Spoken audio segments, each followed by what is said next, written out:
It's the time of year when we focus on being smarter than we were before. That means losing the excess baggage of what just doesn't serve us anymore. Cricket Wireless invites you to leave behind that excess wireless bloat that locks you into paying for plan features you don't use and you don't need. Switch to Cricket Wireless and get the plan that's just right for you, starting at $30 per month. We're Cricket Wireless, and it's just how we do it. Activation and other fees and restrictions apply. Terms subject to change. See store for details. Do you dread looking at your credit card statement every month? We don't blame you. Upstart can lift that weight off your shoulders so that you can finally feel the relief of being free of credit card debt. Upstart is the fast and easy way to get a personal loan to pay off your debt all online. Whether it's paying off credit cards, consolidating high-interest debt, or funding personal expenses, over 500,000 people have used Upstart to get a simple fixed monthly payment. You can receive funds as fast as one business day after accepting your loan. I love how fast they work. Upstart knows folks don't play about their money. Find out how Upstart can lower your monthly payments today when you go to upstart.com/ratchet. That's upstart.com/ratchet. Don't forget to use our URL to let them know we sent you. Loan amounts will be determined based on your credit, income, and certain other information provided in your loan application. Go to upstart.com/ratchet. Ladies and gentlemen, boys and girls, you are listening to Ratchet and Respectable with Demetria L. Lucas. A woman wrote in earlier this week and she told me that my intro is exclusionary. She said there are lots of people, and she did not qualify herself in that group, but she said there are lots of people that don't identify as ladies and gentlemen or boys and girls. And she suggested that I change my intro to the podcast to be more inclusive. Let me know what you think about that. Clearly, I didn't change it. I think the tone and disposition of this podcast leans towards inclusivity. The only people I really discriminate against are the stupid. And I don't mean the people who don't agree with me. I mean the people who lack common sense and have no logic. I'm all for you disagreeing with me if you're making a good point. I mean, I still might not change my mind, but I'll acknowledge a good point when I hear one. But let me know if you think the intro is, I don't know, discriminatory or not inclusive. Like, all are welcome. But to be quite honest, I like my intro as is. It took me a while to come up with something that was like my own that I felt very comfortable saying. So I'm a little hesitant to change it. But if people feel it's discriminatory, that's not my intent. So I may need to give more consideration to changing it. But as of right now, it is what it is. I've had a good week. I'm dedicating May to movement. I try to come up with a new theme, something that will enhance my life and sort of bridge that gap that I talk about between being the person you are and the person you want to be. I did not start this at the beginning of the year. Otherwise, I would have told you about it sooner. I started it last month. April was expansion, which encouraged my move to the new apartment, the new loft, which didn't go so well. Hence why I'm back in my old loft and quite thankful to be here. I couldn't find anything that was better, in my opinion, and on such a tight deadline and within my budget. Because I really am just personally offended at the idea of paying $4,500 for an apartment, especially if I could buy something and my mortgage would be cheaper. What I really, really want is in the $4,500 5Gs range. And I was like, yeah, I'm not willing to pay that much. I'll just go back to my old place, which is still not cheap. And I'll stack my coin for a rainy day and a better timeline to find what I'm looking for. I moved back to my old apartment and they put me back under my old lease, which means technically I can leave here in 6 months.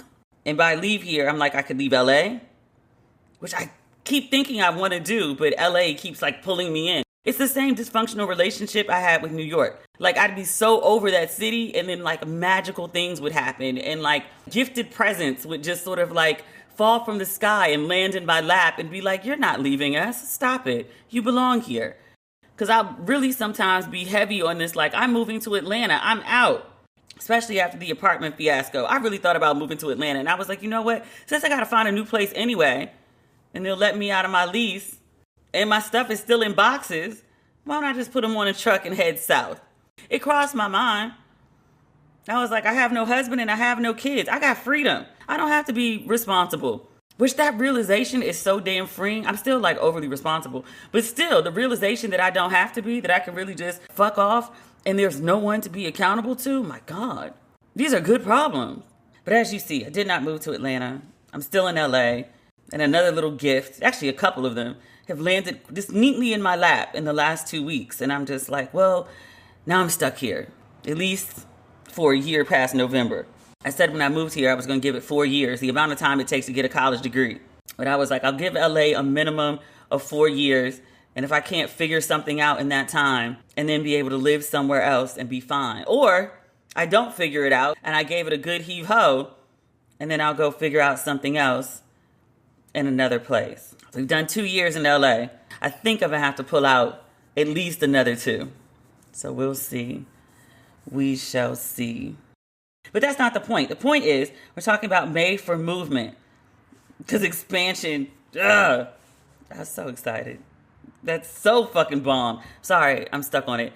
So I'm trying to, is every morning in May, I'm trying to commit myself to some form of exercise. But I missed May 1st because I was unpacking my apartment. That's why. Because I moved on Thursday and Friday I was exhausted. So I was like, really, I don't have to do shit. And so I'm not going to. And then Saturday I put my apartment mostly back together. It's still not intact. Like my TV is still sitting on the floor on the other side of the room from the area I called the living room. I was supposed to call a tasker to come put it up, that and a few other things. And I haven't. I haven't. I still don't have internet access. So I'm going to record this whole podcast and then go down to the business office in my building and hopefully the Wi-Fi works today. Yeah, so my place is totally not in order. And worse, this morning, 3 different people hit me. It was like, yeah, I'm going to be in LA within the next 2 weeks. Luckily, none of them asked to stay with me because I was like, yeah, my place is, I still have boxes. Like, I don't know. But I say all that to say, I started on the 2nd. I woke up and I was like, I just need to move my body. I've been thinking a lot about growing older. I've been thinking a lot about the hip hop legends that have passed, like Black Rob and DMX and Shock G. And they were young men. Like DMX had just turned 50. I want to say Black Rob was he 51? Shock G was 57. I know I'm not a black man, but I also know I'm not in like the best shape or health that I could be in. I got some bad habits I need to break. There's some good habits that I need to build. And I was doing really well for a while, but COVID just sort of took me out and I want to improve. So May is for movement. I woke up Sunday morning and was like, okay, it's the beginning of a new week. Let's go to the Culver City stairs. Baldwin Hills Overlook. I think they're the same thing. They're right there together. It's really steep stairs. It's a great like booty and thigh workout. Like you will feel like you're dying when you get to the top. I've done the stairs a couple times. There's a couple trails that will take you to the top, meandering and steep trails, but trails nonetheless, which are a little easier on the body than stairs. I'm working my way up to the stairs. But on Sunday, I did the trail twice. I walked all the way up, came back down, and did the same trail all the way back up again. Like the views are beautiful. I think it was about 4 miles that I did. My legs feel it. My whole body feels it. It's been a while since I've had like a really good workout. So I'm trying to dedicate myself to either doing the trail or walking on the treadmill or even just walking outside. My favorite food truck is 7 Avenues from my apartment, just to make sure I do something where I'm moving my body and getting in cardio and building my endurance and strength. I want to make that a daily habit in my life. So that's what we're dedicating May to. The trail, just so you know, is very motivational. I've never seen, actually not just in LA, but in general, like there's very few places other than Dallas, which I think has some of the most beautiful men I've ever seen in my life. I've never seen so many attractive black and brown, a lot of black though. I've never seen that many attractive men in one setting. Like if you go to the Culver City stairs, I'd say like before 10 a.m., weekend, weekday, either or. It's not too crowded. The majority of people there are black and brown. And it's a lot of attractive, wide men, wide for LA. Because men in LA, just as a general observation, are a little more narrow than men in the South and the East. But very attractive men, often shirtless, running the stairs, doing the trails, in pairs and groups. And I was like, oh, the fine friend brought his fine friend. Okay, all right, okay. But when I get to the top of the stairs, and it's a beautiful view of Los Angeles, very, very gorgeous views. And when you get to the top of the trail, you have to take like maybe 20 steps, and half of them are like very steep. You can get some stairs in one way or another. But I like to sit like right at the rest area at the top of the stairs. And when the guys come running up the stairs, it gives the visual illusion of them like running right toward me. It's quite a beautiful thing. And the men are very friendly on the trails. Like, I've never said good morning this much in my life. If you want a hey sis moment, or some like shirtless brown men, or even shirted, that's fine. I don't mind. The Culver City stairs in the morning are a good place to see them. Look, trainers always say, like, you need to find your motivation. Whatever it is, it's going to get you up and get you moving and be consistent with it. You know, focus on that. I was like, look, attractive men, shirtless men, even if I'm just looking, no touching for now. But I was like, that's good motivation, isn't it? It's getting me up at 6:30 a.m. to go march up a dusty hill. I be filthy. Because like when I come home and shower, the tub looks disgusting. My ass is cute though. It's got to count for something. Like what you've been listening to? We do too. Here's more to make you smile. When you sign up for a $60 voice plan with Cricket Wireless, you don't get a plan without a phone. You get a Nokia C2 Teva for free. You get network and coverage that stacks up quite fine. What don't you get? You get no gimmicks, no funny stuff, no bait and switch, no owe us more later. We're Cricket Wireless, and it's just how we do it. Must bring your number to Cricket on a $60 a month voice plan. First month service charge and tax due at sale. Fees, terms, and other restrictions apply. See store for details. Amazon Pharmacy is freaking amazing. And what I love most about it is how easy it is. You can have your doctor's office send your prescription straight to Amazon Pharmacy. And yes, you can use your insurance too. Amazon Pharmacy works with most insurance plans nationwide. Also, it saves you time. Amazon Pharmacy delivers your medication directly to your door. So no more going to the pharmacy, and definitely no more waiting in line. Even better, Amazon Prime members get free 2-day delivery and save on prescription medication when paying without insurance. What I love most about Amazon Pharmacy is just how convenient it is. Using Amazon Pharmacy means I have at least one less errand to run. Amazon Prime members can save on prescription medication when not using insurance and get free 2-day delivery. Learn more at amazon.com/ratchetrx. That's amazon.com/ratchetrx.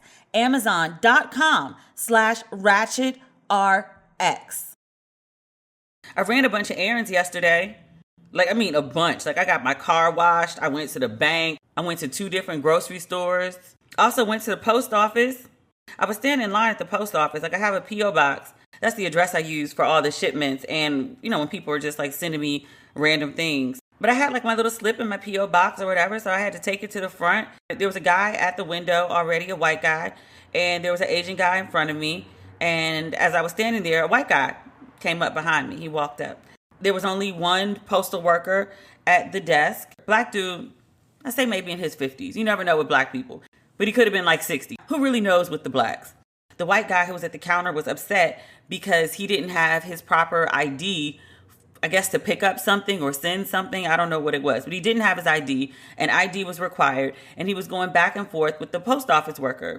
But the post office guy was, very firm and very professional about it. He was like, I'm sorry, sir, you don't have your ID. I'm not allowed to release or send or whatever.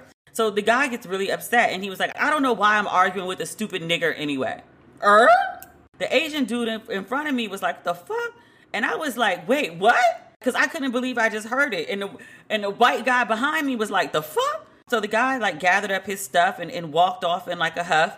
The post office worker takes a beat, and I mean literally a beat, a second, and was like, next in line. Like that whole exchange didn't happen. Like me, the Asian guy, and the white guy behind me are like, what the fuck? It was nothing to him. The Asian guy got to the front, and before he gave packages, he asked the gentleman, are you okay? And he was like, yeah, I'm fine. It's fine. No worries. And he said, what can I help you with today? So I got to the front, and I was like, that was crazy. Are you okay? He was like, yeah, I'm okay. And he was like, honestly, ma'am, it's Monday at the post office. And I was like, is that what working at the post office is? Where somebody like just calls you a nigger and you just like, it's Monday? But he told me, he was like, yeah, he was like, actually, it happens pretty regularly. And I was like, I didn't know what to say to that. I mean, he don't really seem upset about it. Like, this is a normal thing in his life. But, like, you've been called the N-word so frequently that it's a Monday. Jesus. I know folks got to earn a living and bills got to be paid. But, like, how is that okay? I also talked about this on my Facebook page. And a couple people were like, yeah, I'm married to a postal worker. One of my friends, her father was postmaster. And she was like, yeah, that's just working at the post office. And I was like, is this why postal workers were like going postal? There was a rash of time where post office workers were just like going in and shooting shit up. Hence the term going postal. But I was like, is this what they were dealing with? Poor people had PTSD. They need some love in their life. And some buffer between themselves and the public. Like, that was a lot. Not that I really expect much more from LA. I've had a lot of like blatantly racist incidents in LA. Far worse than New York. But America's not a racist country though. Not according to the black Republican senator or according to Kamala Harris, which I was like, did you really think about that before you said it? In general, I feel good about the Kamala. I didn't appreciate that. I know sometimes you got to be diplomatic. You're not just the vice president of black people or South Asians. Like, I get it. But I was like, you might have gone a touch too far trying to appease the white folks with the America's not a racist country thing, though. In good news, Black Panther 2 has a release date. It's over a year from now, but nonetheless, we have a release date, July 8th, 2022, the day before my birthday. So I'll probably be at a theater at midnight on my birthday to watch Black Panther 2 because that's how strongly I feel about Wakanda. And the title of it is Wakanda Forever. I'm looking forward to that. Also looking forward to the Met Gala. It's usually the first Monday in May, which would have been today. I live for the fashion moments. I am not popular enough to be invited to the Met Gala, but a girl can dream of getting an invite one day. I know a bunch of people who covered it, but that's not one, like, I was never a red carpet reporter. That's just not my thing. That's not exactly true. I didn't start my career at People, but I did a stint, maybe like 9 months, for People DC. I was a stringer for People DC, and I used to go to a bunch of galas and interview celebrities. So it wasn't technically red carpet, but I was there to ask people like Jamie Lee Curtis about her dog or her childhood best friend or whatever. And I was a very young reporter and I was a little black girl. I'd ask the press person, I was like, is it possible if I could interview? And, people would be like, oh, she's very busy, blah, blah, blah. And I'd be like, I'm with People magazine. And they'd be like, oh, and they'd snatch the person from whatever interview they were doing. And I'd ask them, again, literally, about their dog or their childhood best friend or why they picked their outfit, hair choices, very fluffy, frivolous shit. But they cut a good wage, though. I want to say it was like $25 an hour back in 2000. And if you worked 15 minutes, that was considered an hour. And I was like, oh, this is good coin. Better than what I would have been making for a 9 to 5. And they had me working. Because there weren't a lot of stringers in D.C. at the time. And the head of the D.C. bureau, I can't remember her name, Sarah, but she called me to a really fancy lunch after 3 or 4 months of working for her. And she was like, you're really good. You need to move to New York. Like the type of career that you should have, you can't have in DC. You need to move to New York. And I was like, yeah, like I went to school there. Like I've been trying to find a job. And so she was like, okay. She was like, I'll transfer you. Will that work? I was like, oh, okay. But that was a good job. And the only time I did kind of red carpet. I say all that to say, the Met Gala is coming back. It didn't happen last year for obvious reasons because, a global pandemic. and people could not gather, but it is tentatively scheduled for September 2021, which I am way too goo gobs excited about. It's one of my favorite nights in fashion. It's other good news this week. The Handmaid's Tale returned. Did I talk about this on last week's episode? The first 3 episodes? June is annoying as shit. That's just how she is. But she also about that life now. I was like, okay, we suffered through all that to get to this June. June been fucking shit up. I'm here for it. It's also a much easier show to watch now that Trump is not in office, because I really thought that like we were on that trajectory towards Handmaid's Tale. I was like, yeah, I don't think Trump would really mind gentrified slavery, essentially. This woman in my Instagram comments described Handmaid's Tale as gentrified slavery. And I was like, if that ain't the most accurate description, because everything that happens on the show, like, you know, white woman dystopia is basically having to like live like an enslaved black woman, which it was bad for black people. It's still bad for white women, but it's just like, what they so often treat it as like, how could this happen? Well, it's a repeat of what already happened. It's just happening to you this time. But like in this series, there's like, oh, there's Mayday. There's a series of safe houses. I was like, yes, that's called the Underground Railroad. It's like when y'all saw cornrows and started calling them boxer braids. It's still a cornrow. Y'all just decided to call it something else. It doesn't make it anything different than what it is. But that's a habit, you know. Kind of like they found like, you know, a whole landmass that was occupied by brown people. It's unnamed, uninhabited, with no culture. No. Was inhabited. Had a name. Had lots of cultures. I hate Rick Santorum for that Native American shit. I hated him before, but I was like, the gall of you. The gall. I brought that up multiple times because I still can't believe he said that shit. On a microphone. Like, was proud of it. Thought there would be no feedback. Ugh. It's disgusting, man.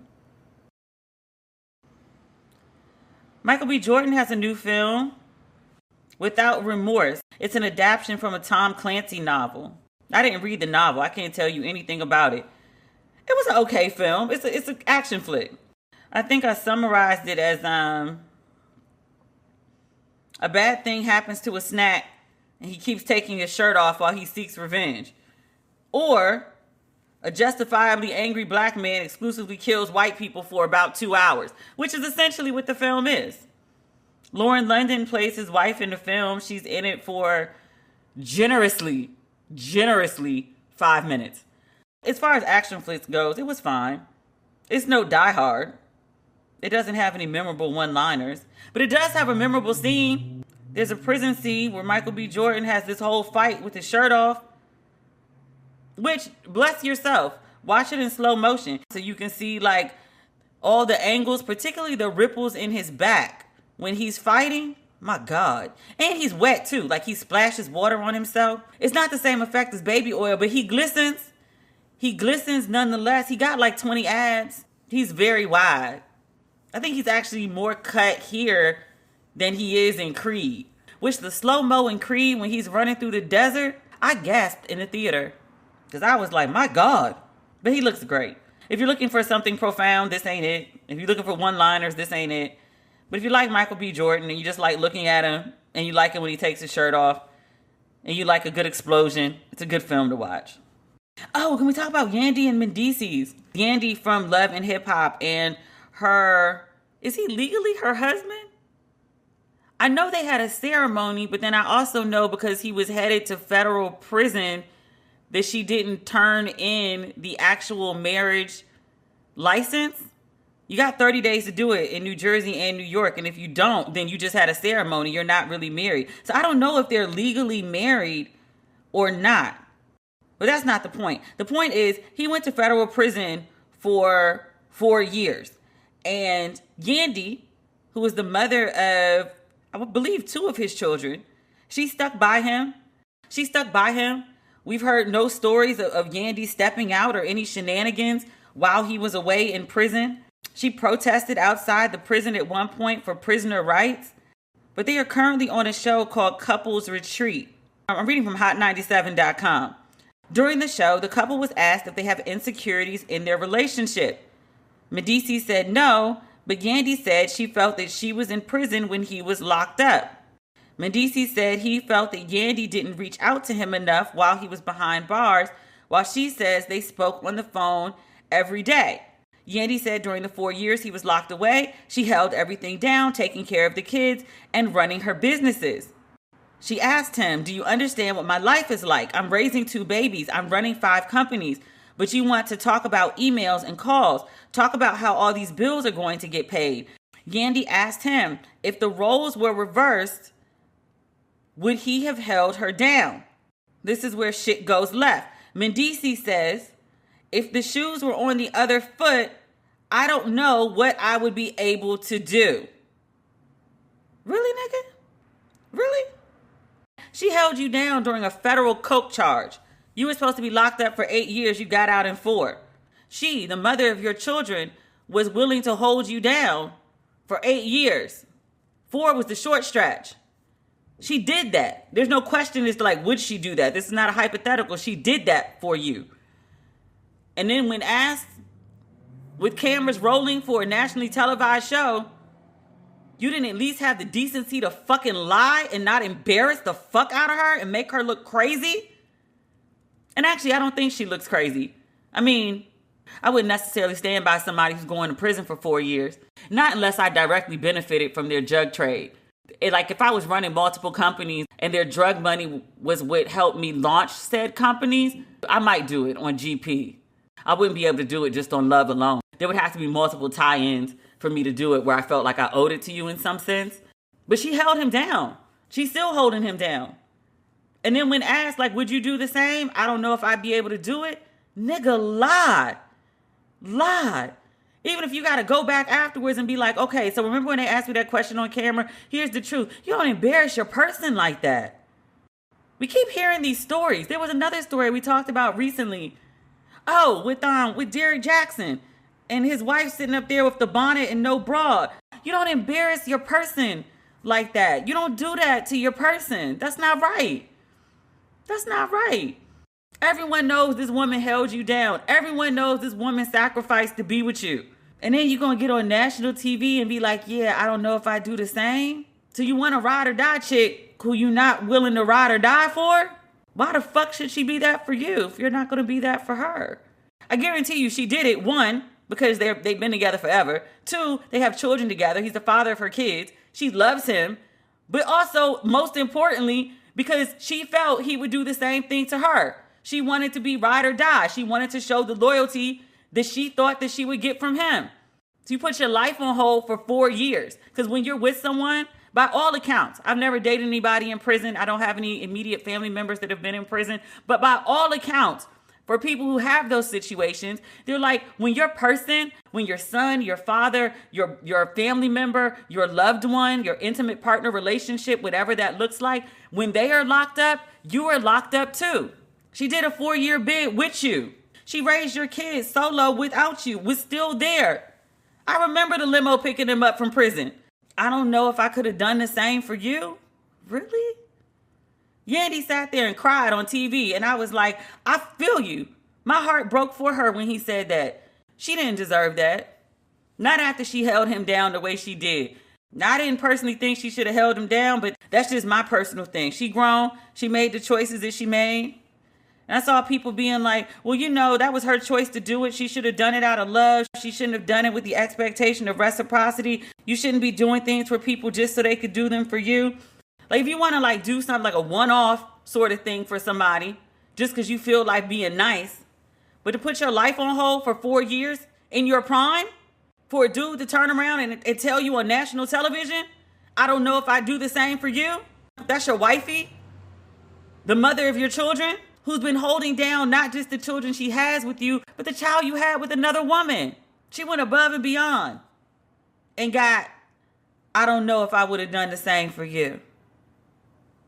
Niggas. And just for a matter of clarity, when I say niggas, I don't mean all black men. And when I say niggas, I don't mean black people. I will call a white person a nigga in a minute. You've heard me do it on here multiple times. I make a point to do it. The Mendeecees, I was like, bruh, you cute and all, but she could do better. And really, you not hard to top when you say shit like that.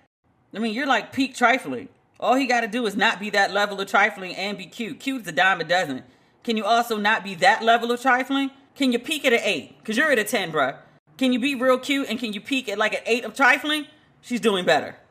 Ugh, I hate that for her. She's a really nice person. I don't know her. She's really good friends with a couple people that I'm close to. And let me also say this too. A lot of what's on reality TV is completely scripted for reality TV. I mean, like literally they do takes. They ask you to say things different way. They tell you certain lines that they want you to use. You have to come in a door 3 times so they can get it from different angles. You get into whole arguments with people. They'll be like, okay, we need to like reshoot it from a different angle. And we need you to say XYZ this time. I mean, it's scripted. So I hope that maybe that was something that was scripted for television. Because, it made for, I don't necessarily say good TV, but appalling TV that people will tune into to see the audacity of it. I don't know. I hope that was something that was heavily produced and that's not genuinely how he feels. Because that was just awful.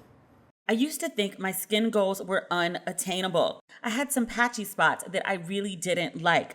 Thankfully, I found Curology. Whether you're trying to take control of acne, fine lines, dark spots, occasional breakouts, or clogged pores, Curology will customize a prescription formula with 3 active ingredients picked for you to tackle your skincare needs. I started using Curology specifically for my dark spots. To get your treatment plan, you start by answering questions online about your skin and you send a couple selfies to Curology. Next, Curology matches you with a licensed dermatology provider who gets to know your skin. And if it's a good fit, you'll get a customized prescription cream to address your acne, fine lines, dark spots, and more. I went through the process online and it's super easy to do. After you take the quiz, Curology sets you up with a personalized treatment plan and ships custom formula right to your door. I think it took 2 weeks tops from the time I completed the survey until my Curology products arrived. And I've definitely noticed improvements with my skin since I began using Curology. Take control of your acne, dark spots, breakouts, or whatever your unique concerns may be with a powerful skincare treatment made for you today. Go to Curology.com/ratchet for a free 30-day trial. Just pay for shipping and handling. That's CUROLOGY.com/ratchet to unlock your free 30-day trial. See Curology.com for all the details. Thank you to Curology for sponsoring this episode. Do you dread looking at your credit card statement every month? We don't blame you. Upstart can lift that weight off your shoulders so that you can finally feel the relief of being free of credit card debt. Upstart is the fast and easy way to get a personal loan to pay off your debt all online. Whether it's paying off credit cards, consolidating high-interest debt, or funding personal expenses, over 500,000 people have used Upstart to get a simple fixed monthly payment. Unlike other lenders, Upstart looks at more than just your credit score, like your income and employment history. This means they can offer smarter rates with trusted partners. With a 5-minute online rate check, you can see your rate up front for loans from $1,000 to $50,000. You can receive funds as fast as 1 business day after accepting your loan. I love how fast they work. Upstart knows folks don't play about their money. Find out how Upstart can lower your monthly payments today when you go to upstart.com/ratchet. That's upstart.com/ratchet. Don't forget to use our URL to let them know we sent you. Loan amounts will be determined based on your credit, income, and certain other information provided in your loan application. Go to upstart.com/ratchet. What else is going on? Somebody wrote in last week and like, you didn't talk about the New Jersey pastor. I mean, I did. He was a creative director at Hillsong. If you remember, Hillsong's pastor stepped down about 6 months ago because of infidelity. So now the creative director is a black dude. He just stepped down also for infidelity. He sent it wasn't a full dick pic. It was a dick print pic.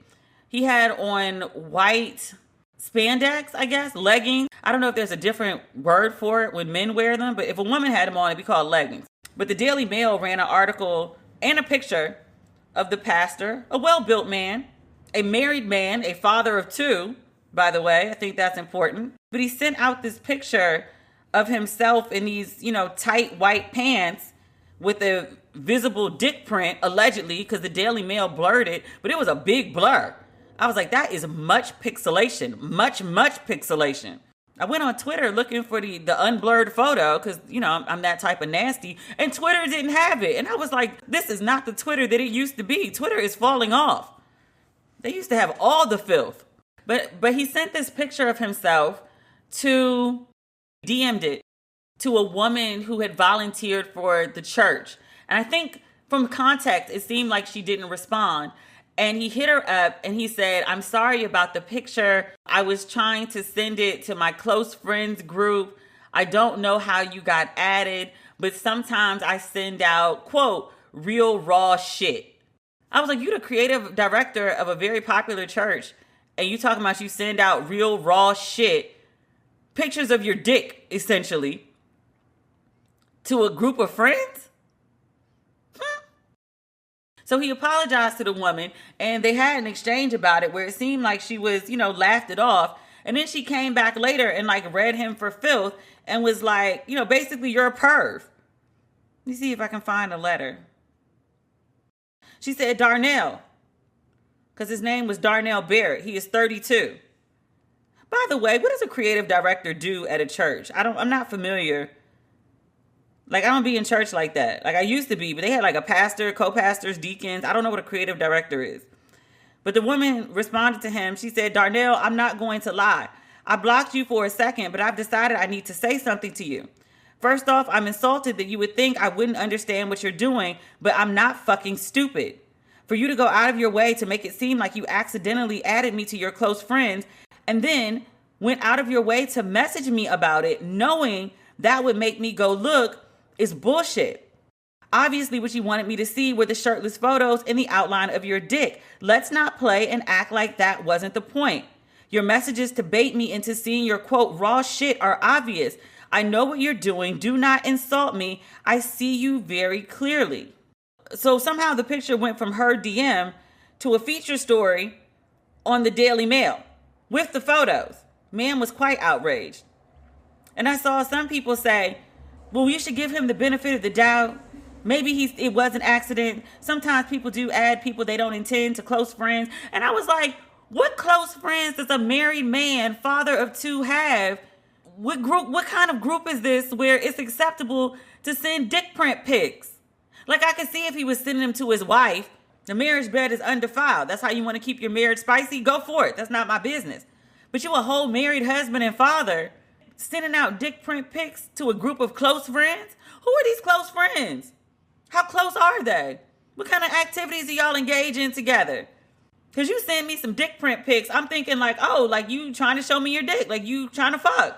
Even the snacks are more respectful, though. They ask me, can I send you some outtakes from my shoe? Sure, I'd love to see them. But I'm also single. And they, I believe, are single, at least Instagram single. It's never gone beyond some hee-hee and ha-ha. Most of them live on the other side of the country. Flights do go to LA, but we've been in a global pandemic. Neither here nor there. One of the snacks actually was in LA recently, and he came to see me. He brought his sister. He was so respectful. Giraffe 908, pure sweetheart. And just as gorgeous in person as he is online. That's not Photoshop, angles, lighting. No, he just fine. He just real fine in real life. Total sweetheart. And no, he's not one of the guys that sent me outtakes. Can you imagine what that outtake would be? The man did a promo for Don't Waste Your Pretty. He wasn't naked. He had on a nude towel, but you had to watch it a couple times to be like, oh, that's a towel. That's not skin. But that towel was low. But do we really need to discuss the creative director? I don't know what more you want me to say than he's a single husband, clearly. If I talk about something extensively and there's a big robust discussion on Instagram or Facebook, I prefer not to do it on here. There's enough going on in the world that I don't think we need to cover the same things twice. Not in detail. One thing we did not talk about, Sister Janet Mott. She's the executive producer and director of Pose. I told you that I don't have my internet installed yet, so I tried to watch it on my phone, which I hate watching TV on my phone. The FX app on my phone, it's fine on my laptop and desktop, but on my phone, it's trash. So I don't want to judge the episode on the frustration I had with the app. I didn't care for a lot of what I saw. I didn't think the writing was very strong, it wasn't what I've come to expect from the show. But again, I preface that with saying I was having many app issues and I was very frustrated.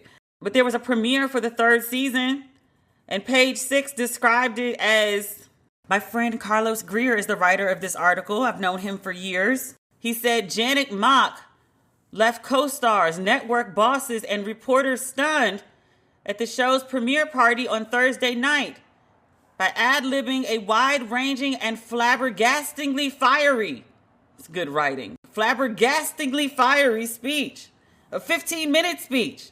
Greer described she complained about how much the network is paying her.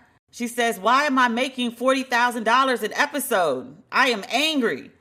And she demanded more money and perks equal to other TV executives. Now, I've seen many people say, they were like, well, she's making $40,000 an episode. What is she complaining about? You know, some of these EPs on hit shows make like $100,000, $250,000 or more per episode. So $40,000 for a show like Pose is actually kind of low. Ryan Murphy, who's a co-creator of the show, I guarantee you he's not making $40,000 an episode. He wouldn't get out of bed for that amount. She shouted, "Fuck Hollywood." She says, "Does this make you uncomfortable? It should. It should make you fucking shake in your motherfucking boots. This is speaking truth. This is what Pose is." She complained about the quality of material. And again, I'm reading from Page 6. She complained about the quality of the material for male writers on the show's first 2 episodes. She addressed Ryan Murphy directly. She said, "You brought girls in to help you." "Who brought the girls in?" she asked him. "I did," Murphy replied. "I wanted the girls to be there." I don't know exactly what the issue is for him to bring in the girls. Is she referring to the actresses? Is she referring to other writers? I don't know. She then apologized to composer Our Lady J, who is a producer and writer on Pose. I'm not familiar with her. But Mock admitted on the microphone, she said that she tried to diminish Our Lady J to, quote, "make myself look bigger." She says, quote, "I fucked up, y'all. I forgot who the fuck I was. They wanted me to come up here and pretend. I don't need Hollywood, honey. You know why? 'Cause I'm fucking free." She went on to say about Pose, quote, "It's a show, but it means so much to everyone to, quote, ensure that we enable Black and brown trans women to make it because that sounds good." She's being sarcastic. "It makes you comfortable to talk like that because then I don't scare you into facing the fucking truth. You all have stomped on us." An insider who's worked with Mock told Page 6 that Mock seemed, quote, "emotionally unhinged," and suggested her revelation about her relationship may have been the cause. As far as everything she said about working on the show and things that have happened behind the scenes and her beef with not getting paid and the way that the show has been treated, I felt that was important to mention first because those are valid complaints and I'm not mad at Sis at all for airing that out. Her taking credit for her ego essentially getting in the way and not treating the other producer well, to acknowledge that and to do so publicly, what she did was terrible. But the very least that you could do when you fuck up is to apologize. So good for her on that. She said something else during her speech, which has overshadowed her complaints about how the show is being treated and how she is being treated as a transgender woman in Hollywood, which that is a very important discussion that needs to be had and needs to be centered and does not need to be overlooked. Also, not but, as in to take away from, also, she said some wild shit. So Janet is 38. She's been dating one of the stars of Pose, Poppy. His real name is Angel Angel. I don't know. Bismarck Curiel. She, from the stage, implored him to, quote, "stand up right now." It's reported that he nervously stood up and Mock said to the crowd, "Let me tell you something about love. Today, I was going to let him go," she said of her boyfriend. "I was going to let you go, right? But what did I do? I fucked someone on the crew, right?" She says, Angel, I'm not losing you. You hear me? You are fucking important to me.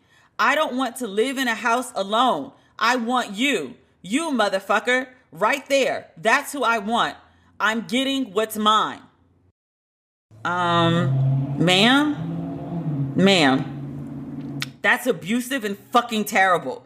Even if they were equals, if they were both like in their 30s, if they were both executive producers on this show or separate shows, if there was some professional and even personal equality between them, it still would have been a fucking horrible thing. To ask your partner to stand up in a room full of people and tell that room full of people that you cheated on them, and then tell that person that they can't leave you because you're getting what's yours? Come on. If a man had done that shit to a woman, we'd have pitchforks and stakes for that dude. We would be coming for his throat as women. A woman doing this to a man is not right. It's not right. And the power differential of her being the executive producer, the 38-year-old executive producer, doing this to a subordinate who she's dating, a 25-year-old actor on her show, and then also fucking a crew member. You didn't just go out and fuck somebody random as hell. You fucked somebody that your dude probably saw every time he was on set. He probably knows that person by name. That's trifling. Now, Sister Mop, I love your work. I love your writing. I ain't got nothing personal against Sister Mop. But what she did, that part of it, it's trifling as fuck. She owes him an apology. So this happened on Thursday. There's been much discussion about it. Generally, the consensus is what the fuck she did to her boyfriend was wrong as fuck. Again, people aren't really talking about the professional aspect of it because the boyfriend part of it is so fucked up. But I was like, girl, you did the most. A lot of people were on Twitter like me. I am people. So as soon as I typed in Janet Mock on Twitter, Janet Mock video came up. People were looking for the video. I know somebody out there has the whole thing. They just waiting for TMZ to cut the check, I'm sure. But there's light video. There's video of her, it seems, going to the stage. And then there's video of her questioning Ryan Murphy and him responding. And then there's video of her being escorted off the stage by a nice-looking young gentleman. Not her boyfriend. I think he was just a host or maybe somebody who was standing up there to help her on stage. You know how events be. She's walking off the stage like she's in a beauty pageant, like giving like the wave to the crowd and everything. Like she just killed that shit. And I was like, I mean, the professional part of it, that airing out, you did. You did that. But I was like, the part about what you did to your man, no good. Can't condone that. That was bad. I was hoping that she would have given a response before I closed out the podcast this week. And she did, of sorts. Her social media had been quiet since the incident and since Page Six reported it. She's posted a series of pictures today. She's in a gorgeous gold dress. I think Jason Bolden is her stylist. It's a gold sequence Versace dress. It's got the Medusa emblem on the straps. It's got a sweetheart cut to it. The girl looked good. She's got some mermaid hair with like some waves in it. The skin is glistening. The waist is snatched. The hips are popping. The titties are high. She looks amazing. It's 4 pictures of her from various angles in the dress. And the caption is Versace in all caps. And that's it. That's her response to all the news reports and social media conversation about her little speech. If she'd just gone the fuck off about the professional part of it, we'd be having a whole different conversation. But what she did to old boys, distasteful. Distasteful. I will say this, though. She has been, and I've only met her once. I met her at the Root Gala years ago when I was a columnist at the Root. I think it was when she was being honored for the Root 100. There's a really cute picture of us somewhere. Nice lady. But I think it's worth noting, and I like Janet. And overall, as a persona or personality, as a writer, I like her. And so maybe I'm giving her grace where she doesn't deserve it. I don't know, but I'm giving it nonetheless. She has been a prolific public figure and speaker for quite some time, and she's never done anything like this. She is not prone to outbursts like this. She's not prone to putting her business on blast, at least not publicly in this way. Again, I don't know her, but I want to give her the benefit of the doubt. Is like, sis is stressed and sis is going through some shit, and Hollywood can do that to you. I don't have a series on a show. I had a TV film. One day, far from now, I'll tell you some things about the behind the scenes. They were resolved in my favor and apologies were made. So there's no need to go into the details at this time. I appreciate the network very much. They helped me live out a dream. But there are things that happen in Hollywood that are very just run-of-the-mill Hollywood shit that in any other industry would be like, what the fuck? There's a reason that so many celebrities or so many people in Hollywood have like these meltdowns. Like living in LA, and I'm just speaking of like the Hollywood types. LA people, and I can only speak for the black people because all the people I know who are from LA are black. They regular black like everywhere else. But don't test them. They will riot in a fucking minute. I'm talking about Hollywood shit. In my very generalized observation of being here for 2 years, a third of the people are high, either on weed, coke, or shrooms. The shrooms are super popular here for some reason. There's another third who are zenning themselves out with like hiking, yoga, and the like. Huge self-care, wellness, health junkies. The other third are doing both. It's a stressful ass industry in a very, very superficial city with a lot of peer pressure. Living in New York was a cakewalk compared to LA. So that's the episode for this week. I still have the hoodies up because people have still been buying them. If you want a hoodie, they're still on the site. They're still 30% off. We have just a few left in straight sizes. We have more options with the plus sizes. The pink is completely gone, but there are reds, blues, and also white golds. There are also white gold tees and pink red tees that are available on the site. I didn't get a chance to put the V's up yet, but I'll put them up this week, hopefully. I try to do my shipping in under 48 hours when I can. Look out for the V's, but if you want a tee, those are on the site as well as the mugs, the Don't Waste Your Pretty mugs. They are up as well. So, maybe a good Mother's Day gift. What's today? Tuesday? Yeah, if you order them today, if you order before 6 p.m. Eastern Standard Time, I can get them out today. If you want to pick up something for mom or yourself or a friend who's a mom, a sister who's a mom, get them some goodies from demetriallucas.com. I'm still working on the Ratchet and Respectable shirts. I had to do a business pivot. I'm still working on the Ratchet and Respectable shirts. Had to do a business pivot. Plus this housing situation just set everything back for like 2 weeks. I had to focus on getting my living situation right. But everything is coming back together slowly but surely. As soon as I get my internet, life will be grand again. In the meantime, if you need some Ratchet and Respectable in your life between now and the next episode, you can follow me at Demetria L. Lucas on Twitter, Instagram, or Facebook. And don't forget to let me know what you feel about the intro. If you feel it needs to change, if it's not inclusive enough, I'm open, sort of, to suggestions. So that is this week's episode.